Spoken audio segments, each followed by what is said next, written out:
Bayangkan ini, sekelompok kelelawar vampir yang terbang melintasi langit yang gelap untuk mencari mangsa berikutnya. Makhluk kecil ini sama seperti vampir mitos yang menjadi nama mereka karena mereka mengandalkan darah untuk bertahan hidup. Tapi jangan khawatir, mereka biasanya mengincar sapi, babi, kuda, dan burung. Meskipun sesekali mereka mungkin memilih manusia, tapi itu sangat jarang terjadi. Alih-alih meminum darah seperti vampir, kelelawar ini membuat sayatan kecil dengan giginya, lalu menyedot darah yang mengalir dengan lidahnya. Lidah mereka sangat halus dan mungil, sehingga mereka dapat meminum darah dari hewan selama lebih dari 30 menit tanpa membangunkannya. Ditambah lagi tindakan ini bahkan tidak melukai mangsanya. Kelelawar vampir memiliki banyak bakat khusus untuk membantu mereka dalam mencari makan. Sebagai contoh, mereka dapat mendeteksi mangsa dengan mendengarkan suara napas hewan. Mereka bahkan dapat mengenali pola pernapasan satu hewan tertentu, misalnya sapi, dan kembali lagi ke hewan tersebut setiap malam. Hei Jamal, yang ini enak. Yuk kita balik ke sini lagi besok. Nah, inilah sesuatu yang mungkin tidak kamu ketahui. Mamalia terbang ini bisa berjalan, berlari, dan melompat tidak seperti spesies kelelawar lainnya. Kemampuan ini membantu mereka menangkap mangsanya. Mereka juga memiliki sensor panas untuk membantu mereka menemukan tempat yang tepat pada tubuh hewan untuk makan. Kaki belakang mereka yang kuat bersama dengan ibu jari khusus membantu mereka lepas landas setelah selesai makan malam. Tapi apa yang terjadi jika kelelawar vampir tidak dapat menemukan makan malamnya? Jika mereka pergi 2 malam tanpa makan, mereka tidak akan bertahan hidup. Untungnya beberapa kelelawar ini bisa sangat murah hati satu sama lain. Ketika mereka cukup makan, mereka akan sering memuntahkan makanan untuk dibagikan kepada kelelawar lain sebagai imbalan untuk perawatan. Dan tahukah kamu, kelelawar betina sangat bersahabat dengan induk yang baru melahirkan. Manis banget ya! Temui kelelawar makam Mesir. Nama yang terdengar menyeramkan ya. Panjang tubuh makhluk ini sekitar 8 cm dengan subspesies yang berbeda dengan ukuran yang bervariasi. Hewan kecil ini suka nongkrong di makam-makam Mesir kuno yang gelap dan luar biasa. Mereka terlihat sangat imut dengan mata besar dan telinga kecilnya, suka mengambil serangga dan bertengger di sudut-sudut yang nyaman. Selain itu, mereka memainkan peran penting dalam menjaga ekosistem dengan menjaga populasi serangga. Dalam dekade terakhir, para peneliti menemukan bahwa kelelawar dapat membawa virus. Tapi aku akan membahas bagian yang berbahaya ini sebentar lagi. Selanjutnya kita punya rubah terbang berkepala abu-abu. Ini adalah salah satu kelelawar terbesar di Australia dengan rentang sayap lebih dari 1 meter. Bentuknya seperti burung, tapi lebih keren karena ia adalah kelelawar. Rubah terbang berkepala abu-abu adalah makhluk coklat gelap yang ramping dengan sentuhan keren berkat kepala abu-abu dan bulu oranye merah di lehernya. Anggap saja sebagai kelelawar yang berpakaian untuk mengesankan orang lain ya. Binatang ini bergaul di segala macam tempat, mulai dari daerah perkotaan yang ramai hingga hutan yang tenang dan bahkan hutan bakau. Pada malam hari, rubah terbang ini melebarkan sayapnya dan terbang hingga 50 km, kemudian melahap buah yang lezat. Mereka tidak pilih-pilih makanan dan dengan senang hati akan mengunyah spesies asli dan baru dengan buah ara sebagai favorit mereka. Mereka adalah pemakan buah sehingga mendapat julukan kelelawar buah. Mereka juga menyukai nektar dan serbuk sari dari pohon-pohon asli, terutama pohon bergetah. Rubah terbang berkepala abu-abu sangat suka bergelantungan di dahan pohon, mengobrol dengan teman-teman kelelawarnya. Mereka membentuk kemah yang terdiri dari ribuan kelelawar yang membuat mereka menjadi hewan yang suka berpesta. Meskipun mereka adalah kupu-kupu sosial dan suka bergaul dalam kelompok besar, rubah terbang kepala abu-abu sebenarnya mengalami penurunan jumlah karena hilangnya habitat. Kita perlu melindungi makhluk berbulu ini karena mereka memainkan peran penting dalam ekosistem hutan yang sehat. Mereka menyerbuki dan menyebarkan benih dari banyak spesies pohon yang penting. Kalau kamu mencari kelelawar ini, pergi saja ke Australia bagian timur, termasuk Queensland, New South Wales, dan Victoria. Tapi yang agak sulit adalah kamu harus menjauh dari mereka.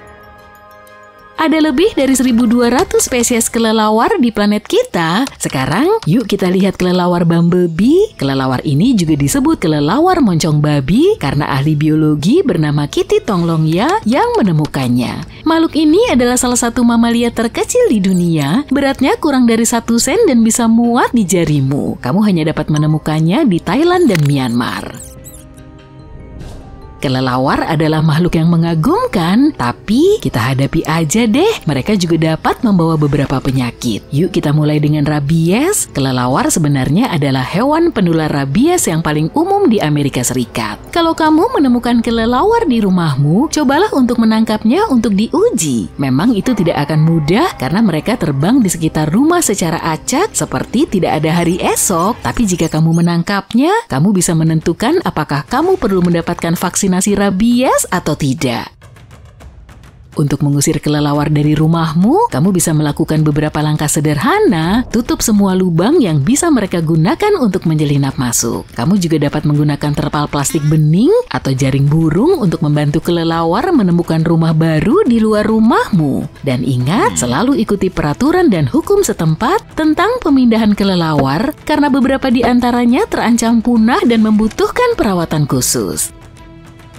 Gimana kalau kamu digigit? Gigitan kelelawar bisa sangat kecil, jadi meskipun kamu tidak yakin apakah kamu digigit atau dicakar, yang terbaik adalah hubungi ahli kesehatan untuk berjaga-jaga. Lebih baik aman daripada menyesalkan. Jangan mencoba berteman dengan kelelawar atau menyentuhnya jika kamu berada di luar. Biarkan saja mereka melakukan aktivitasnya dan nikmati pertunjukannya dari jarak yang aman. Kalau kamu bersentuhan dengan kelelawar, cucilah area yang terkena secara menyeluruh dengan sabun dan air, lalu dapatkan bantuan medis secepatnya.